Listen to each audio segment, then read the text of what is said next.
L'odeur âcre du plasma, brûlé et du métal fondu emplissait l'air, tandis que Brian Carter progressait prudemment parmi les décombres de ce qui avait, autrefois, été le poste de commandement avancé. Ses bottes de combat écrasaient des douilles vides et des fragments de méchas détruits, les sons résonnant dans le silence étrange qui suivait la bataille. En enfer, voilà ce que c'est, grogna-t-il en ajustant la sangle de son fusil à plasma. Mark 7. La cellule d'énergie vibrait faiblement contre son épaule. L'un des rares réconforts familiers dans ce désert de ruines. Son affichage tactique ne montrait que des interférences. L'assaut final de l'ennemi avait anéanti presque toutes les communications. Les Draenids avaient frappé fort, par vagues successives, submergeant leur défense. Désormais, autant qu'il pouvait le dire, il était le seul survivant du 23e régiment de combat des Marines.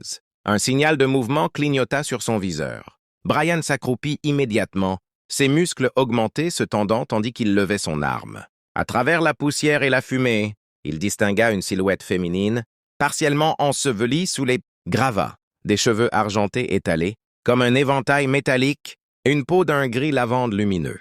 Une Oliarienne, une guerrière de la race alliée la plus puissante de l'humanité. Il s'approcha avec prudence, partagé entre l'instinct du soldat et celui de l'humain.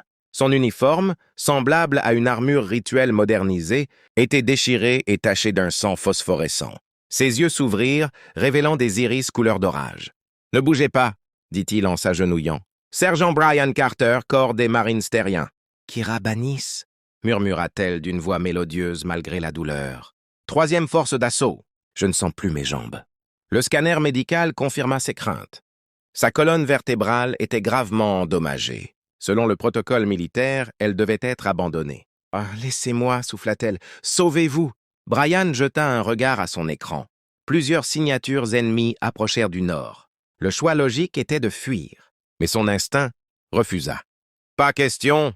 grogna-t-il en dégageant les débris. « Je n'ai pas survécu à ce carnage pour laisser quelqu'un derrière moi. » Un sourire à peine esquissé traversa le visage de Kira. « Humain têtu !»« Ah, tu n'as encore rien vu. » répondit-il avec un éclat dans les yeux.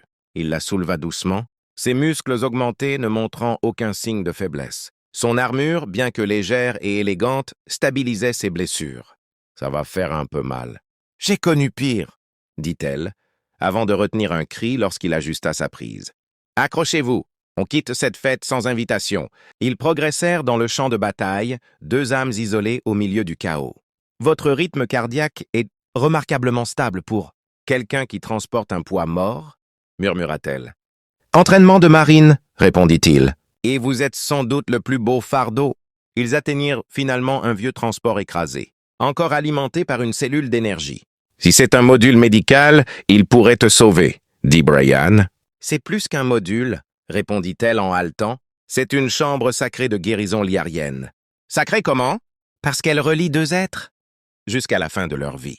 Brian haussa un sourcil. « Donc si je t'y accompagne, je deviens ton mari ?»« Chez nous, oui. »« Eh bien, princesse, j'espère que ton peuple est prêt pour un beau-frère terrien. » La chambre s'illumina. La fusion commença. L'énergie coula à travers leur corps, un feu liquide liant leurs gènes, leurs esprits, leurs âmes. Brian sentit tout. La douleur de Kira, sa force, sa confiance, sa gratitude. Et elle sentit en retour sa détermination, sa chaleur, son amour naissant. Quand la lumière retomba, Kira se leva, vacillante mais debout. Ses yeux mêlaient désormais du gris et du brun. « Je peux marcher, » souffla-t-elle. « Et je peux te sentir, toi. Ouais. Et moi, je peux sentir tout ce que tu ressens. » Un sourire complice. « Alors, humain, tu es maintenant mon compagnon, à vie. » Les combats reprirent, mais plus rien n'était pareil. Leurs esprits unis agissaient comme un seul. Chaque tir, chaque mouvement, chaque respiration formait une symphonie de combat parfaite. Ils triomphèrent, et, dans la lumière tremblante du bunker, ils s'embrassèrent, un baiser où deux consciences se mêlèrent totalement. La suite ne fut que chaleur, fusion, extase. Leur lien rendait chaque sensation double, deux cœurs, une seule âme.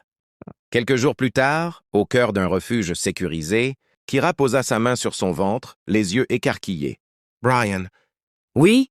Notre lien a créé la vie. » « Tu veux dire... »« Oui, notre enfant. » Brian resta un instant silencieux puis éclata d'un rire incrédule. « Eh bien, c'est officiel. Je suis le premier père humain d'un bébé demi-liarien. » Les mois passèrent. Leur enfant, encore dans le ventre de Kira, influençait déjà les systèmes autour d'eux, fusionnant technologies humaines et liariennes. Quand les commandements des deux peuples arrivèrent pour enquêter, ils furent témoins d'un miracle. Le bunker entier, guidé par l'énergie de l'enfant, repoussa une armée d'envahisseurs en harmonisant les deux. Technologies jadis incompatibles. Même les anciens ennemis comprirent. Ce n'était plus seulement une alliance, c'était une nouvelle ère. 9 mois plus tard, à l'hôpital de l'unité humaine liarienne, Brian tenait la main de Kira pendant l'accouchement. Leur enfant naquit dans un halo de lumière, la peau lavande douce, les yeux d'un gris-brun unique. Un être parfait. « Bienvenue, Harris, » dit Kira. « Harris Carter Bannis, » murmura Brian, les yeux humides. À travers leurs liens, ils sentirent l'esprit paisible de leur fils. Déjà curieux, déjà connecté à tout ce qui l'entourait, « Il changera le monde, » dit Kira. « Il l'a déjà fait, » répondit Brian.